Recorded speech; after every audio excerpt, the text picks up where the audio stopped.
Oscar Temaru, votre congrès s'est terminé hier. Vous avez clairement fait savoir que vous serez favorable à une alliance pour les municipales de 2020 sous certaines conditions. Est-ce que vous pouvez nous en dire plus? Oui, bien sûr, en principe, un parti politique a une vision à court, à moyen ou à long terme. Un parti politique a un programme. Alors c'est pour ça que nous posons certaines conditions.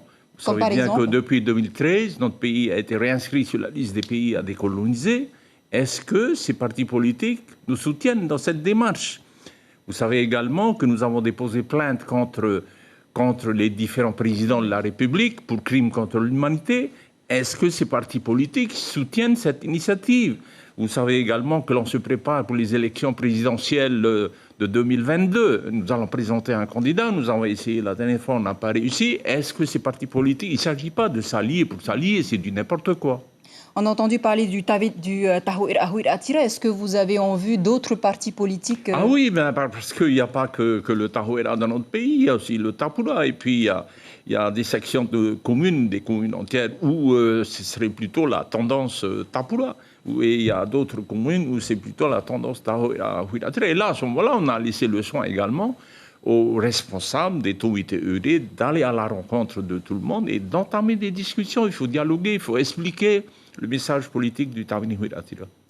Les dernières élections européennes n'ont pas mobilisé vos militants. Les bulletins Mahuino étaient d'ailleurs inexistants dans les bureaux de vote, alors que vous avez organisé un meeting sur le sujet, des conférences de presse pour informer vos militants. Que s'est-il passé? Il n'y avait certainement pas de bulletins dans les bureaux de vote, ça c'est exact.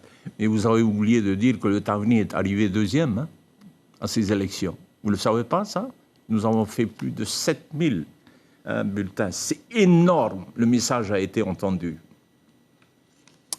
Mardi, vous comparaîtrez devant le tribunal correctionnel dans l'affaire Radio Tefana pour détournement de fonds publics et prise illégale d'intérêt, une affaire pour laquelle vous risquez l'inéligibilité. Comment appréhendez-vous ce procès, M. Temaru? Je n'appréhende pas du tout. Je suis là ce soir encore la conscience tranquille et mardi, j'irai la conscience tranquille parce que je n'ai pas détourné un seul franc de la commune de Faa. Par contre, ce que je peux dire, j'ai donné beaucoup à cette commune de Faa. Je peux vous dire que j'ai bousillé 2 voitures personnelles pendant toutes ces années au service de cette population de Faa. J'ai investi dans d'autres choses à Faa. J'ai donné tout ce que je pouvais, que ce soit dans le domaine de l'eau, dans le domaine dans tous les secteurs. Et c'est pas ce que je vois ailleurs. Alors, il ne faut pas essayer de nous assimiler aux autres. Non. Nous sommes là également pour combattre la corruption. C'est notre combat, c'est notre ADN, ça, le combat contre la corruption. C'est ça le Tahouir Attira. Servir et non se servir. Vous avez été chercher Maître Koubi qui va vous défendre. Il parle d'un procès politique déclenché par la plainte que vous avez déposée contre l'État pour crime contre l'humanité. Pourquoi avoir été chercher un avocat parisien? Tout simplement parce qu'il s'appelle David. C'est le procès de David contre Goliath. Et donc, quels sont les arguments qu'il va mettre en avant lors de ce procès? Je pense que nous n'allons pas ce soir faire le jugement de Radio Tefana. Je pense que ce n'est pas la place ni le moment. Il faut attendre mardi. Monsieur Temaru, je m'adresse au père de famille, au grand-père que vous êtes. Nos routes ont fait de nombreuses victimes déjà depuis le début de l'année, des jeunes, des adolescents.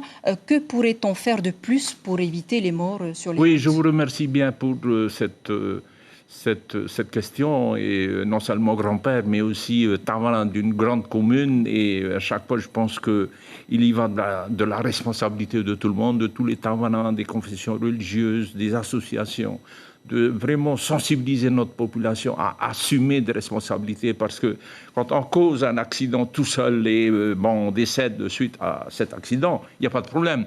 Mais quand on tue un père de famille qui a 5-6 enfants, ces enfants-là, qui va s'en occuper?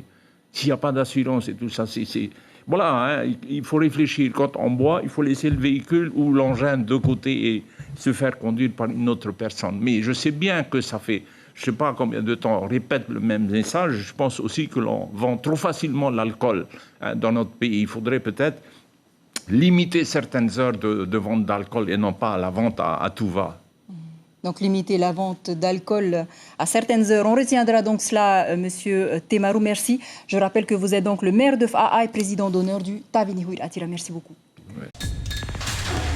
L'information en continu sur Polynésie la première, Internet et réseaux sociaux.